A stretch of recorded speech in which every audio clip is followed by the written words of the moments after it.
warahmatullahi wabarakatuh. Hai teman-teman, perkenalkan aku Anggi Apriani, mahasiswi PGSD Universitas Pelita Bangsa. Pada kesempatan kali ini, angkatanku akan melaksanakan kegiatan field trip. Dalam rangka memenuhi ujian akhir semester pada mata kuliah field trip, prodiku memang biasanya mengagendakan kegiatan di setiap angkatannya.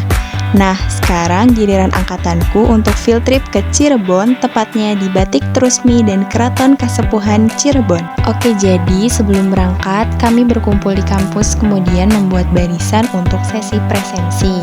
Lalu ada arahan dari Ibu Kaprodi dan dosen-dosen kami. Setelah itu, sebelum berangkat kami berdoa bersama untuk kelancaran semuanya, tapi gak sempat aku rekam ya guys, karena doanya harus khusyuk. Nah, sekarang aku udah ada di bis. Dari keempat bis, aku dan teman-temanku ini kebagian di bis 2. Kita udah mulai jalan guys. Bismillahirrahmanirrahim. Susah kalau nggak ada masalah, lebih susah. Kalau orang nggak ada masalah ya apa tuh?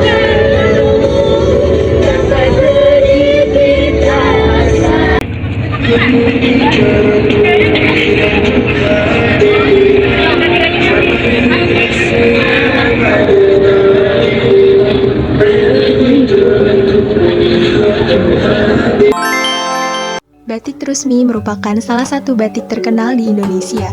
Pusat kerajinan ini dapat ditemui jika berkunjung ke kawasan Cirebon.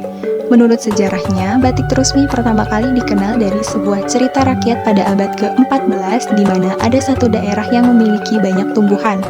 Warga sekitar sering menebangnya, namun tumbuhan itu selalu tumbuh kembali sehingga daerah tersebut dinamakan Desa Trusmi, yang berasal dari kata terus bersemi. Awal mula Batik Trusmi berasal dari Ki Buyut Trusmi yang mengajari keterampilan membatik kepada penduduk Cirebon. Kemudian, Sultan Keraton Cirebon memerintahkan warga dari Trusmi untuk membuat batik, dan keterampilan tersebut terus berkembang hingga menjadi salah satu ciri khas dari kawasan Cirebon sampai saat ini. Hari ini, aku dan teman-temanku berkesempatan untuk belajar membatik di Batik Trusmi. Jadi pertama, kami diberikan canting dan bahan kain berwarna putih yang telah dipola. Kemudian di depan kami ini ada cairan lilin yang telah dipanaskan. Sebelumnya, kami diberi arahan dulu oleh kakak-kakak pemandu di sini. Setelah itu baru kami boleh mulai membatik. Untuk caranya yaitu, ambil cairan lilin menggunakan canting, kemudian dilukiskan ke kain sampai selesai. Jujur aku deg-degan banget karena ini pertama kalinya aku coba membatik dan ternyata nggak semudah yang aku kira ya guys. Karena cairan lilinnya ini tuh rentan banget buat netes-netes ke kain kita. Jadi menurut aku untuk pemula ini sulit lumayan ya. Aku bangga banget sama para pembatik di Indonesia yang udah sabar banget dalam membatik ini. Tapi aku happy banget karena rasanya seru sekali dan ini merupakan pengalaman aku yang berkesan. Gimana tunjukin? Gaji pak. Kamel. Jadi ya. Aku lihat. Anggi. Lupa nama sendiri Anggi. Anggi. Anggi. Anggi coba. Yeay, belum foto. Siapa paling sepi? Siapa yang paling rame? Bella.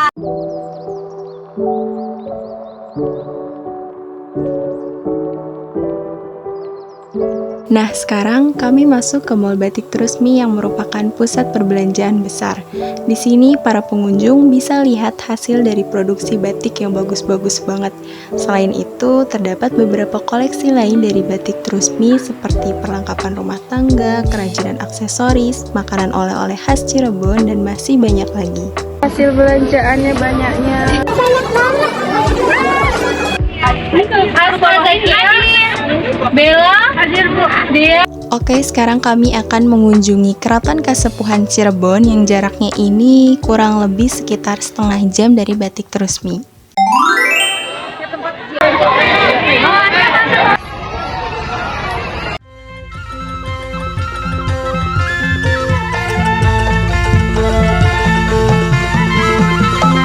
Saat memasuki keraton dari gerbang utama, kami akan melewati komplek bangunan yang disebut Siti Inggil. Bangunan ini berbentuk seperti candi zaman Majapahit, dan kita akan masuk ke dalam komplek ini melalui Gapura Adi.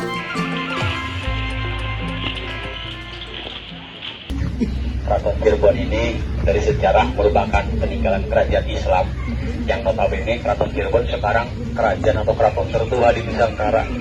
Kurang lebih 6 Masya Allah. tahun usia Keraton Cirebon. Perbandingannya kalau dengan Keraton Jogja bedanya 200 tahun lebih dulu Cirebon ya. Keraton Pangeran Cakrabuana itu mendirikan Keraton Cirebon pada tahun 1430 Masehi. Pada masa itu keratonnya namanya Keraton Pakungwati. Nah, Keraton Pakungwati yang dibangun tahun 1430 oleh Pangeran Walang Sungsang, putra Prabu Siliwangi, yang kemudian keratonnya itu diserahkan kepada keponakannya sekaligus menantunya untuk memimpin kerajaan Cirebon, yaitu kepada Syekh Syarif Hidayatullah.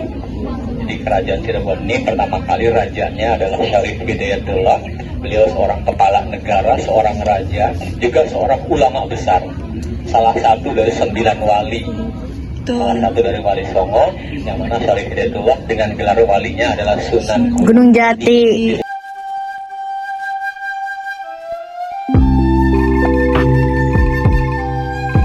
Nah, pada dasarnya tempat ini berbentuk pencatatan. Misalkan ada tamu ingin bertemu dengan Sultan. Nah dulu, tamu misalkan ingin bertemu dengan Sultan harus melewati jembatan kecil. Jembatan kecil namanya Batak Pengrawit. Regol. Nah, regol dari sini gapura yang mempunyai atap penting. Dan kemudian lagi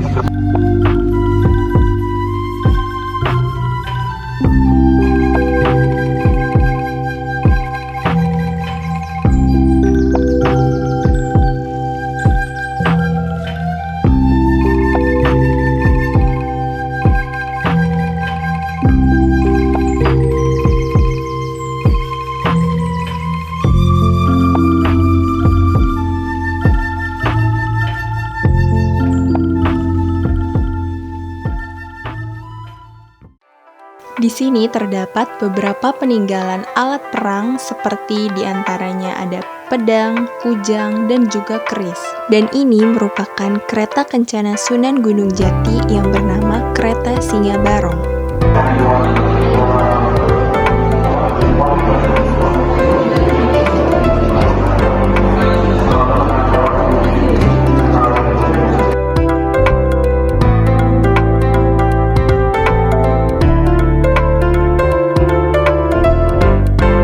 Kemudian ini adalah kursi model Eropa buatan Cirebon yang merupakan peninggalan Keraton Kasepuhan.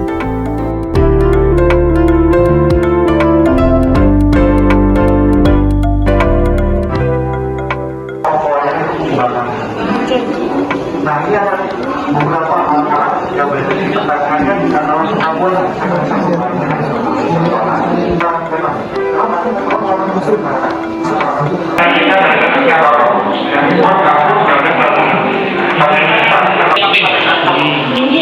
kalau dari depan, kalau dari samping tinggi, betul nggak? Matanya lurus ke depan.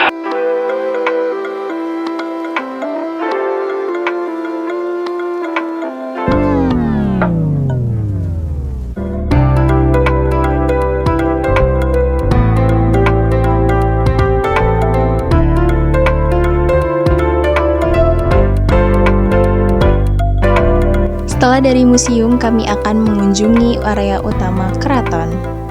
Sekarang aku lagi ada di Taman Dewan Daru yang merupakan tempat yang menjadi bagian dari seluk-beluk Keraton Kasepuhan dan memberikan elemen-elemen budaya dan seni yang khas. Selanjutnya, tepat di belakang Taman Dewan Daru, terdapat bangunan bernama Kutagara Wadasan. Kutagara Wadasan adalah salah satu struktur utama di dalam kompleks Keraton Kasepuhan. Di masa lalu, fungsi utama dari bangunan ini adalah sebagai tempat para tamu menunggu sebelum bertemu dengan raja. di mana Prabu Siliwangi menikah dengan Dimas Subanglarang, dikaruniai 3 orang anak. Anak pertamanya Pangeran Cakrabuana atau Pangeran Walang Sungsang. Anak keduanya Dimas Lesaka atau mereka modern dalam memeluk agama Islam. Anak ketiganya Raden Kian Santang. Namun kalau Raden Kian Santang sering dimakamkannya di dalam Cirebon adalah Pangeran Cakrabuana dan Dimas Lesaka. Seperti yang telah disampaikan di awal bahwa Keraton Dalem Agung Pakungwati ini menjadi awal berdirinya Keraton Kasultanan Cirebon.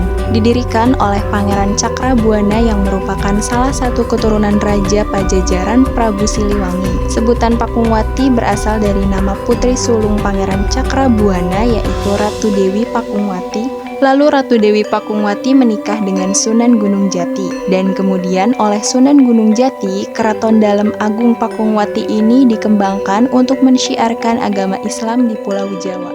Guys, nengok guys. Hello. Hello. Oke teman-teman, itulah tadi beberapa sejarah mengenai Keraton Kasepuhan Cirebon. Selesai sudah semua rangkaian dari kegiatan field tripku hari ini. Sebelumnya aku mau ngucapin mohon maaf sekali apabila dalam penyampaian informasi ini kurang lengkap dan pastinya masih banyak banget kekurangan. Dan aku juga mau ngucapin terima kasih banyak untuk kalian udah tonton video aku sampai habis. Cukup sekian dulu dari aku. Wassalamualaikum warahmatullahi wabarakatuh.